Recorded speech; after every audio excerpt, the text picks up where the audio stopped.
Top quality और consistent performance के लिए सिर्फ सिल्वर पंप्स। टॉप क्वालिटी और कंसिस्टेंट परफॉर्मेंस के लिए सिर्फ सिल्वर पंप्स, नाम याद रखना।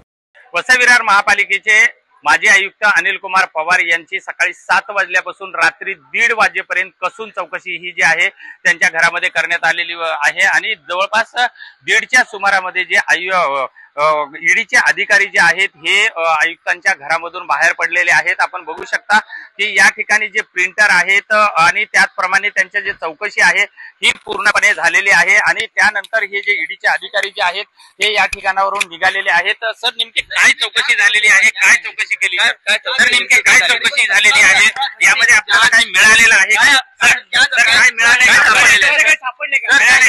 आपल्याला मिळाले सर, प्लीज प्लीज एवढे काय मिळालं सर आपल्याला? सर काय मिळालं? एवढे तास निश्चितच आपण जर बघितलात तर या ठिकाणी ईडीच्या अधिकाऱ्याकडून कुठलीही माहिती जी आहे ही आपल्याला मिळत नाहीये। त्यांनी बोलण्यास नकार दिलेला आहे आणि 1:30च्या सुमारामध्ये या ठिकाणी ईडीचे अधिकारी जे आहेत ते आयुक्त अनिल कुमार पवार यांच्या घरामधून बाहेर पडलेले आहेत। आपण जर बघितलात तर या ठिकाणी सकाळी 7 वाजल्यापासून या ठिकाणी ईडीने चौकशी केलेली होती।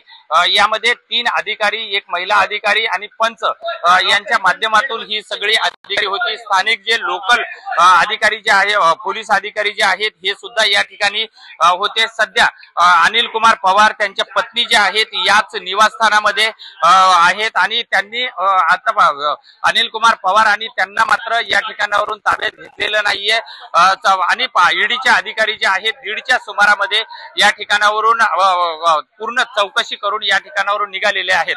त्यामुळे आता या सर्व चौकशीमध्ये नेमकं ईडीच्या अधिकाऱ्यांना काय मिळालेलं आहे हे मात्र स्पष्ट झालं नसलं तरीही उद्या त्यांच्या अधिकृत प्रेस नोटच्या नंतरच या सगळ्या चौकशीमध्ये काय स्पष्ट झालंय हेही पाहणं तेवढंच महत्वाचं आहे।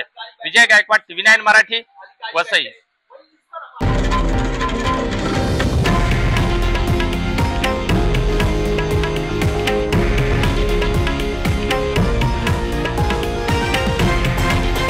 हे आहे देशातील नंबर 1 न्यूज नेटवर्क आणि आपण पाहत आहात TV9 मराठी, एकमेव।